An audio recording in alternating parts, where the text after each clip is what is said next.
오직 하나님의 뜻을 따라, 이런 주제로 데살로니가전서 5장 16절 이하 18절, 우리가 너무 잘 아는 말씀이죠. 사실 항상 기뻐하라, 쉬지 말고 기도하라, 범사에 감사하라, 이것이 그리스도 예수 안에서 너희를 향하신 하나님의 뜻이니라. 우리가 성경에 보면 이것이 하나님의 뜻이다, 이렇게 정확하게 이런 표현으로 등장하는 것이 꼭 3번 나옵니다. 제가 찾아본 건 3번밖에 못 찾았어요. 이게 하나님의 뜻이다, 이렇게 딱 되어 있는 성경의 구절이 3번 나오더라고요. 첫 번째로 요한복음 6장 40절에 보시면 내 아버지의 뜻은 이것이니 내 아들을 보고 영생을 얻는 이것이니라. 아버지의 뜻은 아들 예수 그리스도를 보고 영생을 얻는 것, 그것이 하나님의 뜻이다. 그러니까 예수 믿고 구원받는 것이 하나님의 뜻이다. 절대적인 하나님의 뜻이다 이 말이에요. 여러분들이 안 믿는 사람들에게 믿으라고 전도하는 것이 하나님의 뜻일까 아닐까? 이건 기도하실 필요가 없어요. 이미 계시된 하나님의 절대적인 뜻이기 때문에 아들을 보고 믿는 자마다 영생을 얻는 이것, 하나님의 뜻이다. 그런데 또 하나 나오는 것이 데살로니가전서 4장 3절입니다. 데살로니가전서 4장 3절에 보시면 하나님의 뜻은 이것이니 곧 너희의 거룩함이라. 하나님의 뜻은 너희의 거룩함이라. 저는 영생 얻고 구원받은 사람들에게 주어진 일평생의 숙제, 가장 중요한 과제가 있다면 뭘까요? 거룩해지는 것입니다. 다른 말로 거룩하신 주님을 닮아가는 것입니다. 내가 거룩하니 너희도 거룩하라. 이걸 기독교 교리에서는 성화라고 하지요. 그러니까 예수 믿고 죄사함 받고 의롭다함을 얻고, 이게 칭의인데 이 칭의가 이루어진 성도들에게 평생의 과제는 뭐냐면 성화예요. sanctification, 성화의 과제인 것입니다. 자, 이것은 하나님의 뜻이다. 거룩해지는 것이 하나님의 뜻일까 아닐까? 기도하실 필요도 없어요. 이건 이미 계시된 절대적인 하나님의 기대입니다. 너희의 거룩함이다. 자, 그런데 이것과 함께 또 하나 절대적인 하나님의 뜻으로 계시된 것이 바로 오늘 본문의 말씀이에요. 데살로니가전서 5장 16절 이하 18절. 항상 기뻐하라, 쉬지 말고 기도하라, 범사에 감사하라. 이것이 그리스도 예수 안에서 너희를 향하신 뭐다? 하나님의 뜻이다. 하나님의 뜻이다. 이게 성경의 3번째로 나오는 그런 대목입니다. 저는 이것을 우리의 일상의 라이프 스타일에 대한 하나님의 기대다. 우리가 구원받는 거 하나님의 뜻이고요. 그 다음에 거룩해지는 것 하나님의 뜻이고, 또 하나는 날마다 이렇게 사는 것이 하나님의 뜻이다. 이것은 일상생활, 우리의 라이프 스타일에 대한 하나님의 기대라고 말할 수가 있습니다. 여러분, 오늘 본문은 데살로니가 전서에 있는 말씀인데, 바울 사도가 데살로니가 교회를 향해서 편지를 기록했던 그때 데살로니가 교회는 아직도 복음을 받아들인 지 얼마 안 된 어린 교회였습니다. 아직 1년 미만이에요. 교회가 세워진 지 얼마 되지 않아요. 그러니까 아직 신앙이 뿌리를 내리기 전이에요. 그런데 그 당시에 우리가 세상이 어두워지면, 어려워지면 항상 거기 종말에 대한 풍설들이 돌아다닙니다. 세상이 끝이다, 마지막이다. 근데 그 당시 데살로니가 지역, 이런 지역에 소위 종말론적 바람이 불고 있었어요. 광풍이 불고 있었어요. 저는 기독교 종말론을 믿습니다. 성경이 가르치는 예수 그리스도의 재림, 그리고 그때 역사가 완성된다, 끝이 온다, 저는 분명히 믿어요. 하지만 성경적으로 믿어야 돼요. 그리고 성경적으로 그때를 준비해야 합니다. 그런데 종말론을 퍼뜨리면서 우리의 일상적인 삶을 흔드는 잘못된 그러한 유혹들이 당시 데살로니가 교회 안에 존재하고 있었던 것입니다. 그래서 데살로니가 전서와 후서를 기록한 바울의 목적 중에 하나가, 자, 데살로니가 전서 3장 3절에 보면 아무도 이 여러 환난 중에 흔들리지 않게 하려 함이라. 그러니까 지금 그들이 흔들리기 때문에 흔들리지 말라. 그런 목적으로 이 편지를 기록한다는 것입니다. 자, 우리가 데살로니가 후서에 들어가면요, 데살로니가 후서 2장에서 1절에 이렇게 시작됩니다. 형제들아, 우리가 너희에게 구하는 것은 우리 주 예수 그리스도의 강림하심과 세컨드 카밍, 재림이죠. 강림하심과 우리가 그 앞에 모임에 관하여, 그분 앞에 다시 우리 모든 성도들이 모임에 관하여 2절, 영으로나 또는 말로나 또는 우리에게서 받았다는 편지로나 주의 날이 이르렀다고 해서, 마지막 그날이 이르렀다고 해서 쉽게 마음이 흔들리거나 두려워하거나 하지 말아야 한다는 것입니다. 그 목적을 위해서 이 데살로니가 전서와 후서를 기록했다는 것입니다. 그래서 데살로니가 후서 3장에 보면 이런 시대에서 우리가 절대로 잃어버리지 말아야 할 삶의 밸런스, 뭐냐면 무질서하게 살지 말아라, 이렇게 말합니다. 무질서하게 살지 말아라. 일만 만드는 자가 되지 말아라. 트러블 메이킹 하지 말아라. 그리고 일하기 싫거든 먹지도 말라. 이런 말씀이 다 나와요. 따라와요. 자, 우리가 코로나 사태, 코로나 위기, 이런 뉴 노멀이라고 그러죠. 새로운 정상. 사실은 비정상이에요.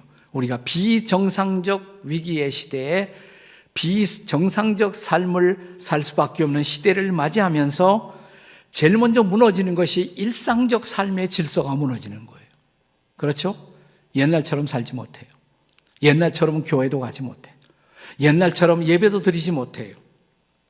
자, 따라서 우리는 종말론적 일상의 삶을, 종말이 가까움에도 불구하고 어떻게 살아야 할 것인가? 우리가 물어야 할 중요한 질문이 아니겠습니까? 지금 데살로니가 성도들은 종말론적 일상을 시험받고 있어요. 그들에게 바울 사도가 가르치고 있는 일상적 라이프 스타일, 세상이 어떻게 변하든 우리가 규칙적으로 살아야 할 삶의 스타일이 뭐냐? 지금 그걸 가르치고 있는 거예요. 하나님의 뜻을 가르치고 있는 것입니다. 우리가 라이프 스타일이라는 것은 하루아침에 이루어지는 것이 아닙니다. 시간이 필요해요.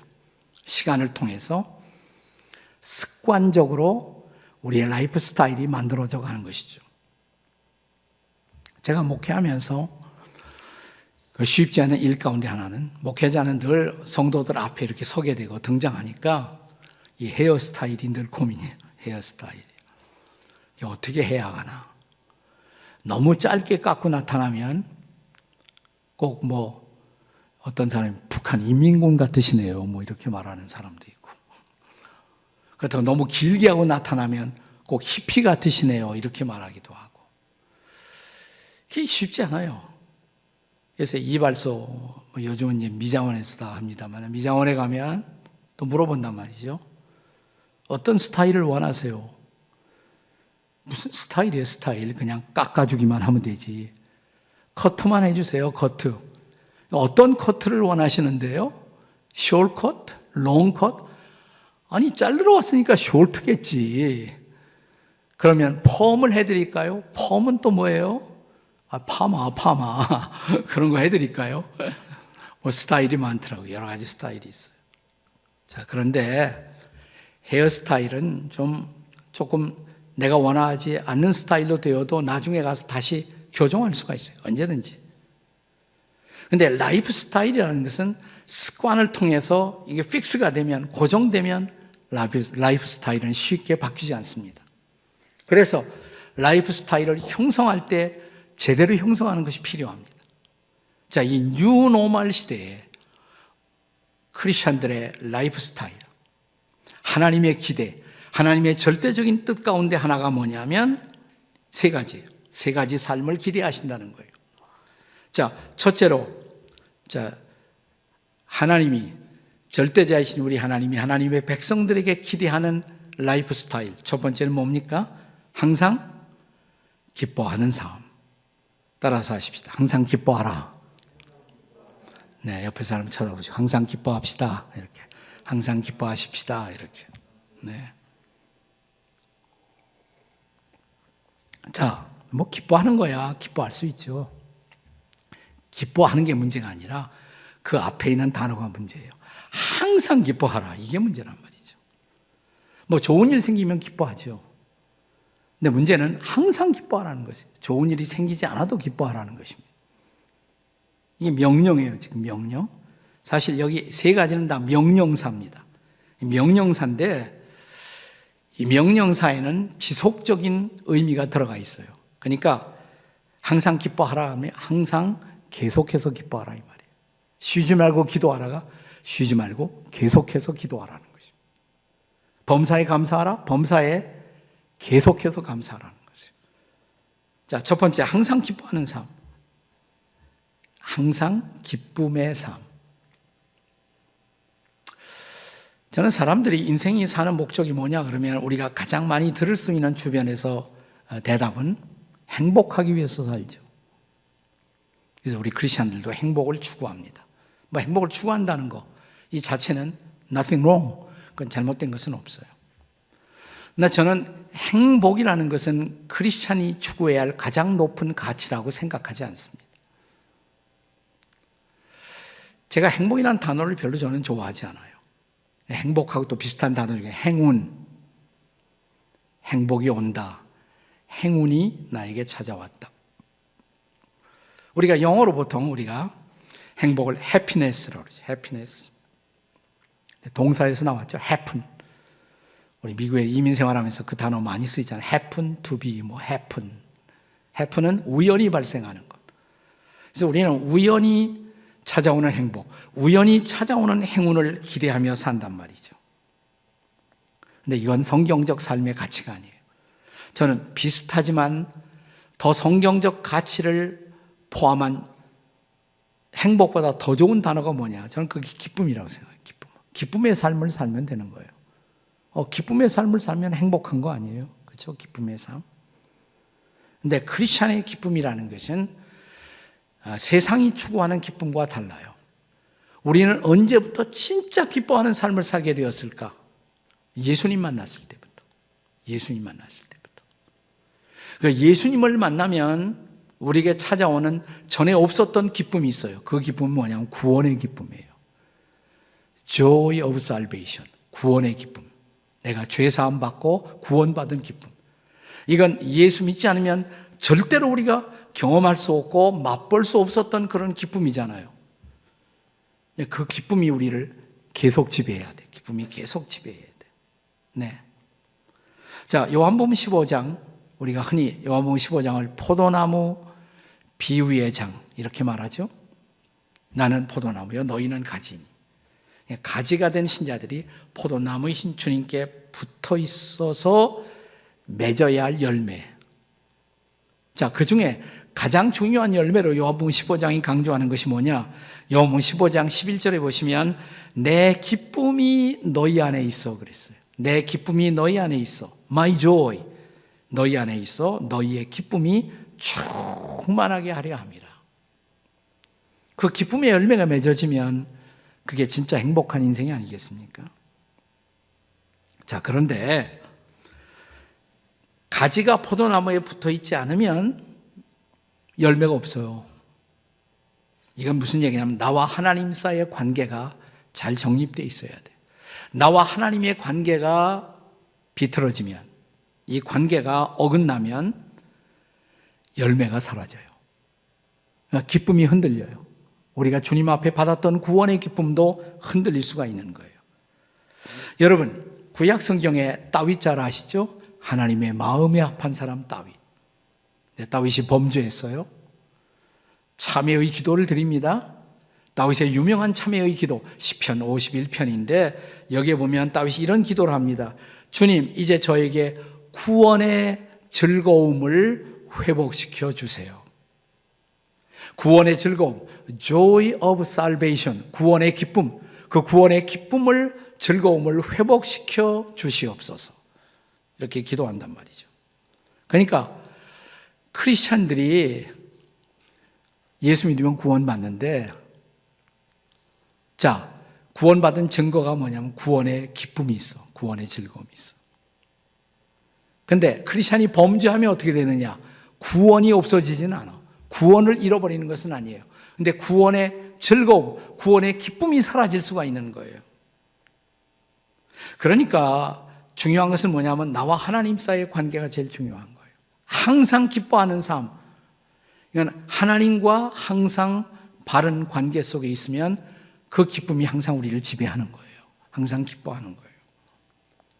여러분, 갈라디아서 5장 22절에 바울이 성령의 열매를 가르친 거 생각나시죠? 성령의 열매는 하고 맨 처음 강조한 단어가 무슨 단어예요? 성령의 열매는 사랑과, 그 다음에 두 번째는 희락과 이렇게 되어 있죠. 사랑, 희락. 첫 번째 사랑을 강조했고 두 번째 희락. 희락이 기쁨이에요. joy, love and joy. 사랑과 기쁨. 저는 이 순서가 요한복음 15장 그 포도나무 열매의 순서하고 똑같아요. 먼저 사랑 강조하고 그 다음에 기쁨이 따라오고. 요한복음 15장에도 너희가 내 안에 있으면 사랑 안에 거하라. 사랑을 강조해요. 그 다음에 기쁨을 강조해요. 사랑, 기쁨. 여러분 사실 하나님을 정말 사랑하기 시작하면 하나님만이 주시는 기쁨으로 넘쳐나요. 그게 진정한 기쁨의 삶이에요. 진짜 행복한 삶이고. 제가 좋아하는 탈무드의 스토리 가운데 이런 이야기가 있습니다. 탈무드에 보면 어떤 여인이 하나님과의 사랑에 빠져요. 어느 날. 늘 하나님을 안 믿어왔던 것은 아니지만 하나님과 새롭게 사랑에 빠져요.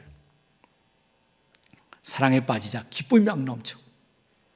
사랑에 빠진 증거가 뭐냐면 기쁨이 막 넘쳐나는 거예요. 그래서 막 기쁨으로 하루하루 살아요. 청소도 열심히 하고. 근데 집안 청소하다가 뜻밖의 보석을 발견했어.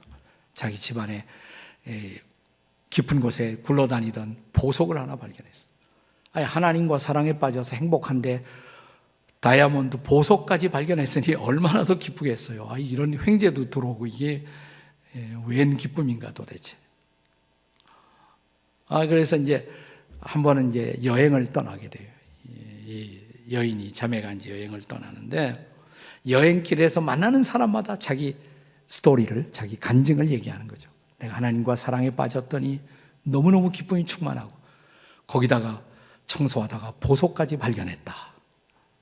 자기 오래간만에 여행길에서 만난 옛날 친구를 만나는데 친구가 그 소리를 가만히 듣고 있다가 뭐 하나님과 사랑에 빠졌다, 기쁨이 넘쳐난다 이런 대목에서는 감동을 안 받는데 보석을 발견했다 그러니까 갑자기 눈이 번쩍 띄어지는 거예요. 그러면서 그러니 너는 하나님 사랑하고 기쁜 거 그거 좋으니까 너는 보석 없어도 살겠다. 보석은 나한테 주지 않으려? 이 자매가 그래 주지 뭐 줄 수 있어. 난 하나님이 더 소중해. 보석까지 줬어요. 자기 친구한테. 내 친구는 굉장히 소중한 보석을 받자마자 그날부터 근심에 빠집니다. 누가 와서 이 보석 빼앗아 가지 않을까? 내가 없는 동안에 집에 들어오지 않을까? 온갖 근심 걱정이 생겨요. 그러니까 밤잠도 못 이루고 근심과 걱정으로 가득 찬 거예요. 안 되겠다. 다시 보석 가지고 친구를 찾아갔어요. 네가 준 보석 가지고 나는 근심과 걱정 속에 날마다 산다. 이거 안 되겠다. 너한테 도로 주겠다. 그러니까 그 보석을 돌려받으면서 그래 내가 보석보다 더 중요한 말씀을 줄게. 말씀 하나를 줘요. 그게 뭐냐면 느헤미야 8장 10절의 말씀인데 여호와를 기뻐하는 것이 너희의 힘이니라. 하나님을 기뻐하는 것이 너희의 힘이야. 진정한 기쁨은 하나님을 기뻐하는 기쁨, 예수님을 기뻐하는 기쁨, 성령님을 기뻐하는 기쁨. 나는 이런 기쁨이 여러분과 저에게 충만하시기를 주의 이름으로 축원합니다. 이 뉴노멀 시대 우리가 살아야 할 삶 항상 뭐예요? 기뻐하는 삶. 자, 옆에 사람에게 항상 기뻐합시다. 시작. 항상 기뻐하십시다. 네. 두 번째는 쉬지 않고 기도하는 삶입니다. 쉬지 않고 기도하는 삶. 자, 17절에 쉬지 말고 기도하라. 다 같이 쉬지 말고 기도하라. 옆에 사람에게 쉬지 말고 기도합시다. 쉬지 말고 기도하십시다. 근데 여기서도 뭐 기도해야 하죠. 정 안 해도 하다못해 식사 기도라도 하잖아요. 기도는 해요. 근데 중요한 것은 문제는 기도하는 게 문제가 아니라 쉬지 않고 기도하는 게 문제예요. 그렇죠? 어떻게 쉬지 않고 정말 기도할 수가 있단 말인가? 저는 항상 기뻐하는 삶의 중요한 전제는 뭐냐면 하나님과의 바른 관계예요. 하나님과의 관계. 근데 쉬지 말고 기도하라는 말은 하나님과의 관계 다음으로 중요한 것이 뭐냐? 하나님과의 교제예요.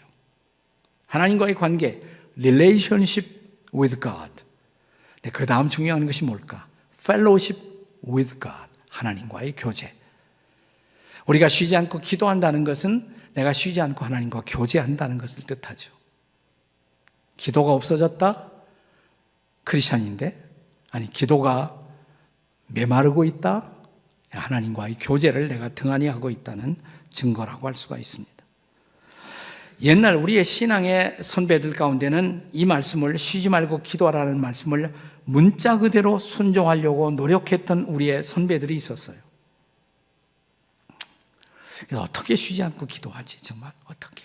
그러다가 한 우리의 그 사막 교부 시대라는 기독교 시대가 있었는데 그 시대에 살던 교부 한 분이 사막에서 수도를 하다가 이 생각을 한 거예요. 무슨 생각이냐면 쉬지 말고 기도하라. 근데 쉬지 말고 내가 하는 거 뭐가 있지?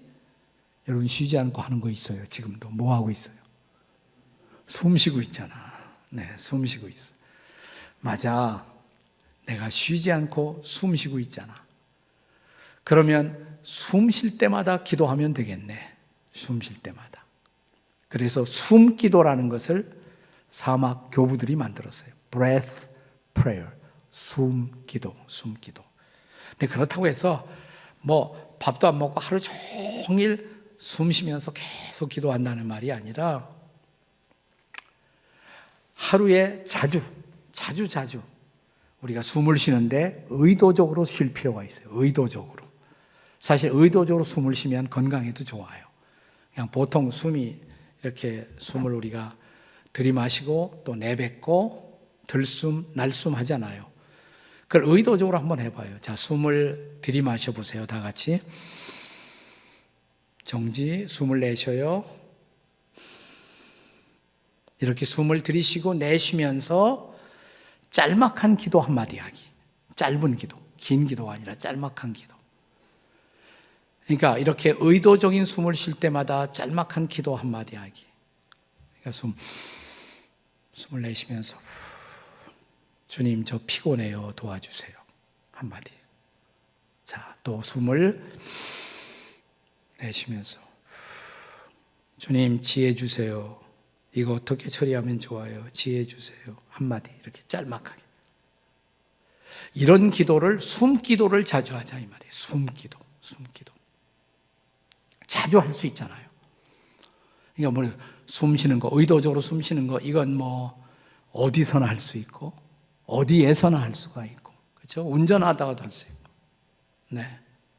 사실 운전하다 보면 막 끼어들고 그러면 막 열이 나잖아요, 우리가. 아이, 우리 크리스찬의 입에서도 이상한 소리가 나와. 그때 숨기도 한번 해요. 어찌하리까 저 인간을. 벌써 갔어. 그냥 내비두자. 가자. 그냥. 용서해라, 주님이.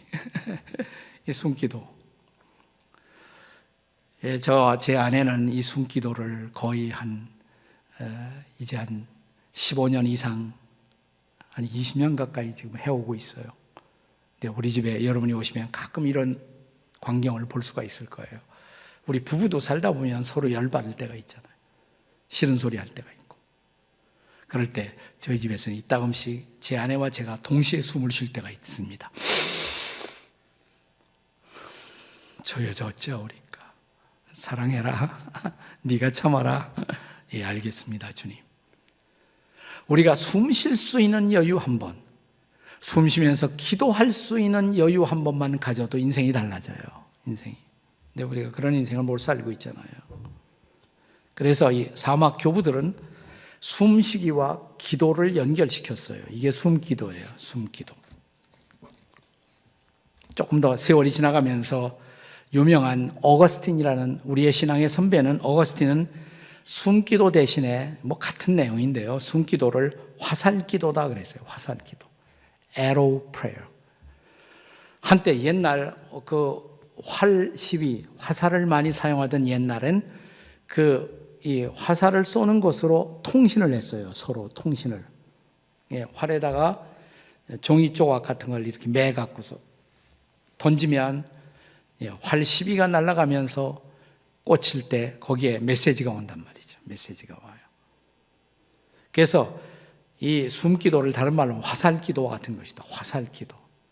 근데 거기다는 이 활에다 시위에다 메시지 보낼 때 거기에 복잡하게 많이 쓸 수 없어요. 간단해야 돼. 단순하고. 간단하고 단순해야 돼. 네. 예를 들어서 베드로가 우리가 지난 시간에 우리 베드로 갈릴리 바닷속에 빠지는 얘기했는데 이 갈릴리 파도 속에 경랑 속에 휩쓸려 들어가면서 베드로가 이렇게 긴 기도를 했다고 가정을 해보세요.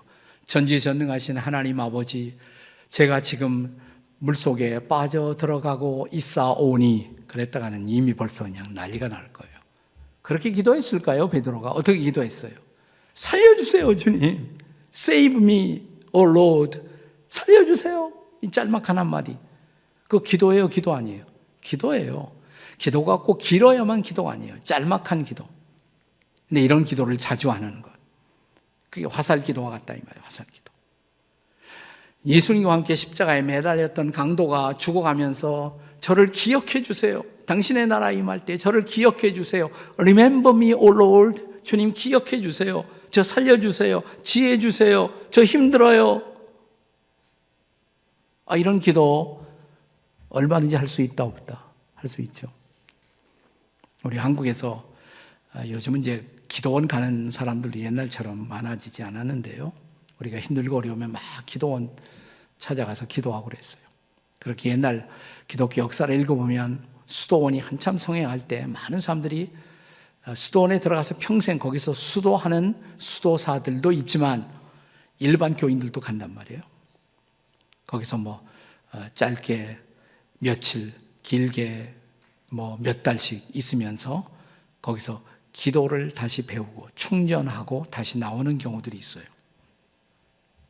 사막교부 시대에 보면 이제 수도사가 그 수도원에 와서 머물다가 다시 일상으로 자기 삶의 장으로 돌아가는 사람들에게 이런 권면을 했다고 그래요.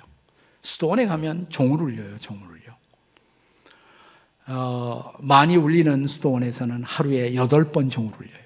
근데 하루에 시간을 8등분해 갖고 새벽에 종 한 번 치고 그 다음에 아침 일어날 무렵에 종을 치고 그 다음에 식사 시간에 종을 치고 식사 끝나고 나서 점심 사이에 종 치고 오후에 종을 치고 저녁 식사 전에 또 종 치고 밤에 잠들기 전에 종 치고. 근데 수도원에서는 종을 치면 기도실로 가야 돼. 가서 기도를 해야 돼. 길게 하는 거 아니에요. 한 30분 이렇게 정도. 그래서 하루에도 한 8번씩 종 치면 기도실에 가서 기도를 한단 말이죠. 수도원에 있는 수도사들이 거기서 기도만 하고 있는 것은 아니에요. 일도 하고 여러 가지 노동도 하고 이제 그러다가 종치면 가서. 근데 하루에 8번 정도 가서 일정한 시간을 기도하니까 하루 온종일 그 기도의 스피릿, 영성이 유지가 되는 거예요. 영성이 유지가 돼. 우리 한국 개신교에서는 큐티 강조하잖아요. 큐티. 근데 아침에 큐티를 아무리 1시간 잘했어도 큐티하고 났다가 그게 이제 1시간, 2시간, 3시간은 가. 직장 갔어요. 직장에서 같이 일하던 친구가 그냥 내 마음을 확 긁어놔. 그러면 열이 받쳐. 야, 뭐야? 하다 보면 아침 큐티 은혜 다 날라갔어, 벌써. 그래서 큐티 아침에 하는 거 해야 돼요. 중요한 거예요. 그거 하세요. 그러나 그걸로 만족하지 마. 그것만 하시지 마시고 또 하루에 이따금씩 기도하는 시간이 필요한 거예요. 점심때에도, 오후 시간에도, 저녁에도, 또 우리가 침상에 들기 전에도. 그러면 그 기도의 온도가 계속 유지가 되는 거예요. 유지가 되는 거예요. 거기에 그래서 뭐냐면 이렇게 얘기해요. 수도사들이 수도원을 떠나 일상으로 돌아가는 사람들에게 당신들이 가정에 가면, 직장에 가면 종초 주는 사람도 없죠. 하지만 하루에 8번은 꼭 숨기도를 하세요. 숨기도. 자, 숨 깊이 쉬고 내쉬는 거. 하루에 몇 번? 8번. 그거 어렵다, 쉽다? 뭐 그건 할 수 있잖아요. 운전하면서도 할 수가 있는데. 주님, 저에게 지혜를 주세요. 주님, 어쩌면 좋아요. 이렇게 하루에 8번 아무 데서나 할 수가 있으니까 저는 아침에 일어날 때 습관적으로 침상에서 새로운 한 날 주셔서 감사합니다. 오늘 하루 잘 살게 도와주세요. 그리고 일어나요. 이렇게요. 하루에 8번 언제든지 할 수가 있잖아요. 그죠? 자, 그래서 우리 신앙의 선배들이 문자 그대로 순종하려는 노력을 했다는 것. 뭐를? 쉬지 않고 기도하는 삶. 쉬지 않고 기도하는 삶. 그렇다면 우리의 삶이 얼마큼 달라질까요? 저는 이 뉴노멀 시대 모든 것이 비정상으로 돌아가고 있는 이 시대야말로 이런 기도, 쉬지 않고 드려지는 기도, 숨기도 혹은 화살기도. 여러분 오늘 이 기도만 배운 것으로도 굉장히 큰 영적인 유익이 있죠. 그죠? 자, 다시 한번 곁에 옆에 있는 사람에게 쉬지 말고 기도합시다. 시작. 자, 이제 세 번째. 하나님의 뜻. 우리를 일상생활을 하는 라이프 스타일을 향하신 하나님의 뜻, 하나님의 기대. 첫째는 항상 기뻐하는 삶. 둘째는 쉬지 말고 기도하는 삶. 세 번째는 뭡니까? 범사에 감사하는 삶. 따라서 하십시다. 범사에 감사하라. 자, 옆에 있는 분들에게 범사에 감사합시다. 범사에 감사합시다. 자, 이것도 감사야 누군 못하겠어요. 감사 다 할 수 있죠. 더군다나 좋은 일 생기면, 기분 좋은 일이 생기면 그러면 다 감사할 수 있어요. 아, 하나님 감사합니다. 그러나 기분이 좋지 않을 때에도, 아니 내 마음이 무너질 때에도, 아니 슬플 때에도 우리가 감사할 수 있을까요? 그럴 때도 감사할 수 있을까요? 자, 우리는 범사에 감사하는 삶을 사는 중요한 키, 열쇠가 있다면 저는 그것이 하나님의 주권에 대한 신뢰라고 생각해요. 하나님의 주권에 대한 신뢰. 내 삶은 하나님의 주권 아래 있다. 모든 것은 그분이 주인이시고 그분이 다스리고 그분이 인도하신다. 이것을 믿는다면 힘들어도 감사할 수 있어요. 자, 우리가 잘 아는 로마서 8장 28절의 말씀 기억하십니까? 하나님을 사랑하는 자, 곧 그 뜻대로 부르심을 입은 자들에게는 뭐예요? 모든 것이 합력하여 선을 이룬다. All things work together for the good. 모든 것이 합력하여 선을 이룬다. 모든 것. 이 모든 것은 나에게 기분 나쁜 것, 나에게 불만스러운 것, 나에게 고통스러운 것, 내가 아픈 것, 그것까지도 합력해서 선을 이룬다. 믿으십니까? 그걸 믿을 때에만 감사할 수 있는 거죠. 그걸 믿을 때에만. 저는 그런 삶을 살았던 대표적인 사람. 우선 오늘 본문을 기록한 바울이죠. 바울이 무슨 우리가 육신적으로 우리처럼 편리한 시대에서 편리하게 산 것이 아니고 전 세계를 3번, 4번 알려진 세상을 다니면서 뭐 배가 계속 파손하고 체포당하고 감옥에 들어가고 매 맞고 40에 한한 감한 매를 뭐 5번이나 맞았고 강도의 위험, 배의 위험. 그러면서도 바울이 지금 이 편지를 기록한 거예요. 범사에 감사하라. 범사에 감사. 바울은 그렇게 했단 말이죠. 범사에 감사하라. 그래서 바울이 쓴 편지 보면 바울의 편지 읽어보세요. 옥중서신들, 빌립보서, 골로새서, 빌레몬서 이런 거 읽어보면 에베소서 처음에 다 내가 하나님께 감사하노니. 그게 안 나오는 법이 없어요. 하나님께 항상 감사해요. 하나님의 주권을 믿었기 때문입니다. 구약에서도 저는 이런 감사의 인생을 산 대표적인 사람, 요셉 같은 사람이 아닐까. 요셉 같은 사람. 여러분, 요셉이 불평한 흔적을 볼 수가 있습니까? 성경에서. 그러나 요셉은 파란만장한 일생을 살았어요. 네, 꿈 얘기 잘못했다 형제들에게 구덩이에 던짐을 받고 종으로 노예로 애굽 땅에 팔려가고 남의 지레와 잘 될까 했더니 또 모함받아 시기받아 감옥에 가고, 그러면서도 그는 누군가를 원망하지 않아요. 불평하지 않아요. 항상 감사해요. 저는 요셉의 인생의 절정, 창세기 45장이라고 생각하는데, 창세기 45장에 보면 자기의 형제들이 자기를 구덩이에 던지고 죽이려고 했고 팔아먹으려고 했던 자기 동생이 애굽의 국무총리가 된 줄도 모르고 애굽 땅에 양식 구걸하러 형제들이 오잖아요. 그때 요셉은 국무총리가 되어서 자기가 국무총리인 걸 모르는 자기 형제들을 쳐다보는 그 장면, 그 극적인 장면 말이죠. 그때 요셉이 무슨 말을 합니까? 나중에 자기 정체를 밝히면서 나는 당신들의 형이라고, 얼굴을 들어보라고. 얼마나 놀랐겠어요. 얼마나 기겁을 했겠어요. 이제 우린 죽었다. 저 요셉이가 우리를 그대로 놔둘 리가 없지. 근데 요셉이 뭐라고 말해요? 형님들이요, 형님들이 나를 이곳에 팔았으므로 근심하지 마소서. 형님들이 나를 해치려고 시도했다는 것으로 너무 마음에 걱정하지 마십시오. 하나님이 나를 이곳으로 보낸 것은 하나님이십니다. 하나님이 나를 통해서 당신들을 도우려고, 우리 고향과 이스라엘을 도우려고 하나님이 앞서서 이 모든 일을 행하셨나이다. 이 요셉의 고백 속에 주어가 있어요. 주어가 뭐냐면 하나님이에요. 하나님이 이 모든 일을 하셨다는 거예요. 요셉의 인생의 주어는 하나님이십니다. 하나님의 주권, 그 주권을 믿었기 때문에 형제들을 용서하고 감사하고 하나님이 쓰시는 놀라운 인생을 살 수가 있었던 것입니다. 아멘.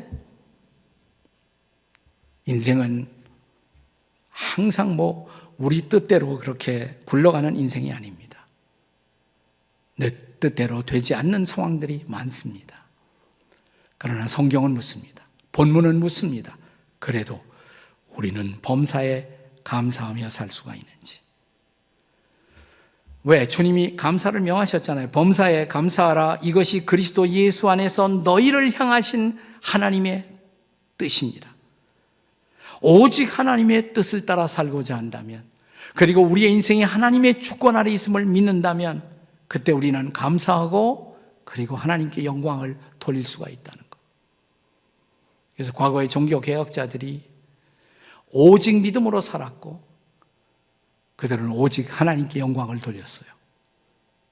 Soli Deo Gloria, 오직 하나님께 영광을 돌리는 인생을 살 수가 있었던 것입니다. 제가 지난 시간 말씀을 나누면서 제 개인의 고백을 드렸습니다마는, 제 둘째 아들 우리 이범 집사, 이범 변호사가 세상을 떠나는 순간, 그리고 이제 사랑하는 성도, 친구, 가족들과 마지막 작별을 해야 하는 순간, 천국 환송 예배, 그가 출석했던 LA 토렌스의 좋은 교회에서 천국 환송 예배를 드렸어요. 그 환송 예배를 앞두고 그날 밤 제가 기도하면서, 아프죠, 힘들고, 하지만 내가 감사할 수 있을까, 이런 상황 속에서도 근데 하나님이 감사할 제목들을 하나하나 생각나게 해주셨어요. 옛날 한국교회가 존경하는 손양원 목사님이 두 아들이 공산당에 의해서 살해당했을 때 두 아들의 장례식을 하면서 드렸던 손양원 목사님의 유명한 10가지 감사가 생각이 났어요. 나는 무엇을 감사할 수 있을 것인가? 그래서 지난 10월 둘째 주간에 토렌스 좋은 교회 제 아들 이범 집사 천국 환송 예배에서 저는 마지막 제가 인사를 하면서 10가지 감사를 고백했습니다. 아들 범과 작별하며 드리는 감사, 손양원 목사님께 배운 10가지 감사. 첫째, 아들이 그 지독한 암의 통증에서 해방되어 감사합니다. 둘째, 영광의 나라 천국에 입성하게 되어 감사합니다. 세 번째, 그동안 유머가 많았던 이 아들을 인해서 누리게 된 기쁨을 인해서 감사를 드립니다. 네 번째, 단 한 번의 불평도 없이 늘 자랑만 하던 자기 아내, 애교덩어리 손자를 남겨주어 감사합니다. 다섯째, 어려서 게임을 그렇게 좋아하더니 게임 중독되지 않고 게임 변호사가 되어 감사합니다. 여섯째, 아들의 고통을 인해서 예수님을 십자가에 내어주신 하늘 아버지의 고통을 알게 하심을 감사합니다. 일곱 번째, 아들의 암투병을 통해 수많은 암 환자의 고통과 연대하게 된 것을 감사합니다. 여덟 번째, 한 자식을 먼저 떠나보낸 수많은 이 땅의 부모들의 고통과 연대하게 되어 감사를 드립니다. 아홉 번째, 아들의 치유를 위해서 기도한 수많은 중보 기도자들과 한 지체가 되어서 감사합니다. 마지막 열 번째로 아들이 간 천국을 가까이, 더 가까이 소망하게 되어 감사, 또 감사를 드립니다. 같이 기도하시겠습니다. 같이 머리 숙여 기도하시겠습니다.